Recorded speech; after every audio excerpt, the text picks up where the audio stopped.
Number 24. Draw a valid Lewis structure for each molecule. And you're given 4 formulas, so 4 Lewis structures. Lewis structures are not too difficult to draw. You should watch the lecture on that. You need to, the way I do it is start by starting with the pieces. So start with the Lewis dot structures of the atoms. So you got carbon, 3 hydrogens, and a bromine. So here's what the atoms look like. And I'll remind you how to get that information. You know, hydrogens get 1 dot because they are in group 1A. All of the atoms in group 1A get 1 dot. The carbon is in group 4A. So carbon atoms have 4 dots. And the bromine is one of the halogens. There it is, group 7A. So the bromines get 7 dots. Now the dot structures also tell you how many bonds the atoms typically form. Hydrogen with 1 single unpaired dot typically forms 1 bond. The carbon typically forms 4 bonds, and the bromine, only one of these is unpaired, so the bromine typically forms 1 bond. So with trial and error, you can probably see, you know, that maybe even without trial and error, you can probably see that carbon likes to form 4 bonds. Well, 3 of these can attach to the 3 hydrogens, and the 4th one can attach to the bromine. So go ahead and position these atoms next to each other. That's the second step. So you put the carbon, you know, these are like the pieces of the puzzle that you slide around. So put the carbon here, put the hydrogens there, you know, one there, and the other one there, and then, oops, okay, and then the bromine can go at the 4th position. Here, let's bring that down, okay, and position the unpaired dot towards the carbon.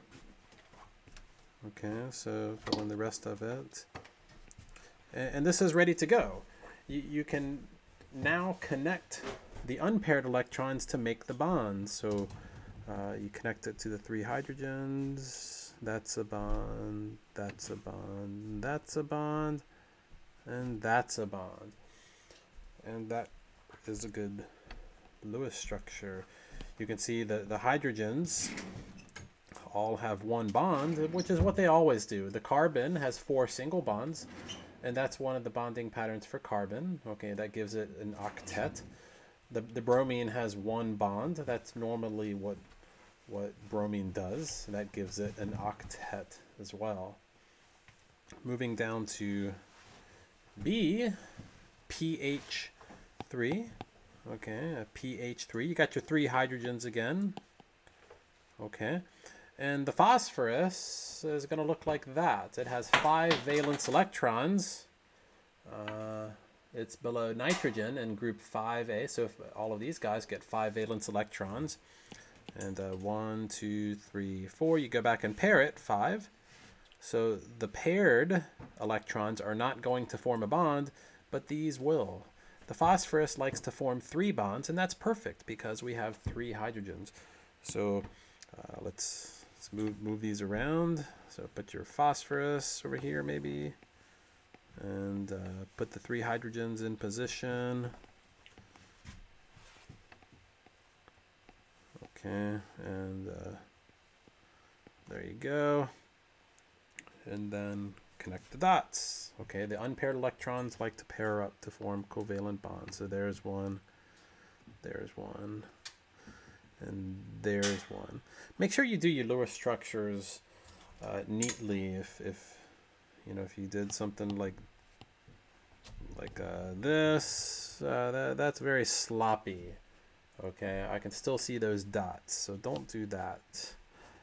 I know that, you know, our exams in this class are online and multiple choice. You know, you're probably not going to be drawing Lewis structures, but you know, if you do, on paper or something, do them nice and neat. Okay, don't do this either. You know, this is kind of sloppy. Okay, I would, you know, do horizontal and vertical lines. I mean, that's okay, but it's kind of still sloppy. Anyway, this one is also good now. You can see the hydrogens look like they always do with their one bond. And the phosphorus, you know, gets 3 single bonds, which is what phosphorus typically does. Okay, then we have SiF4, silicon tetrafluoride. The silicon is below carbon right here. It's in group 4A, so 4 single electrons. And the fluorine is below, is one of the halogens. It's in group 7A, so they get 7 dots again. Okay, so 7 dots, only one of them is an unpaired electron. So the fluorines like to form 1 bond, and the silicon likes to form 4 bonds. Well, that's perfect, you know, because you got 4 fluorines. They can go here, here, here, here. So you position all the atoms. So here's your silicon, and 1, 2, 3, 4. The fluorines are going to go to the 4 sides. Okay, position the unpaired electron towards the silicon.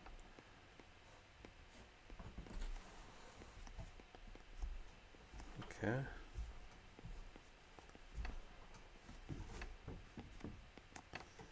And the last one. It takes a lot of time drawing these dots sometimes. Okay, connect the dots to form the bonds. Try to make it neat. And there you go. Silicon tetrafluoride. Alright, and you know, there are some checks. Yeah, the fluorines all look good. They all have their single bond that gives them an octet. Silicon has its 4 bonds. It gives it an octet, and you know, sometimes you want to see if everybody's got an octet. The last one here, C2HCl. C2HCl. You got 2 carbons. They each get 4 dots because they're in group 4A. You got your hydrogen is in group 1A, gets 1 dot, and then the chlorine is a halogen in group 7A, so it gets 7 dots. Now, well, it might be a little tricky how to figure out how to get this put together, but one thing that you should notice is that the hydrogen and the chlorine are probably going to be attached to the exterior of the molecule. You're not going to have either one of them between 2 atoms because they can only bond to one other atom. Okay, one other atom. The carbons, on the other hand, can bond to 4 other atoms. So let's just see. Let's put the carbons next to each other and just see what that does. Okay, and now we still got these other atoms. So you got the hydrogen and the chlorine standing by, you know, ready to connect if needed. Okay, let's just connect the you know, the carbon together by maybe joining those 2. Okay, now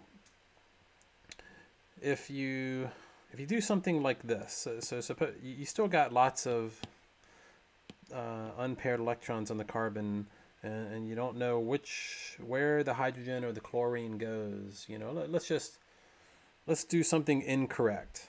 Okay, let's move this hydrogen. Whoops. Okay, let me just cut that. I'll redraw it. Let's move this hydrogen up here, and let's move the chlorine right there. Okay, this is going to be wrong. So let's connect them to the same carbon, in other words. Okay, this is going to be wrong. Okay, now what do we do with the rest of these? You know, carbon likes to form an octet. The hydrogen looks good. The chlorine looks good. This carbon has nowhere near an octet. Now maybe this one, we can take these two electrons and pair them up to form a bond. And let's do that. So let's take those two, form a double bond. And doing that, the carbon over here has an octet, so that looks good. But this carbon doesn't have an octet, and there's no way to give it an octet.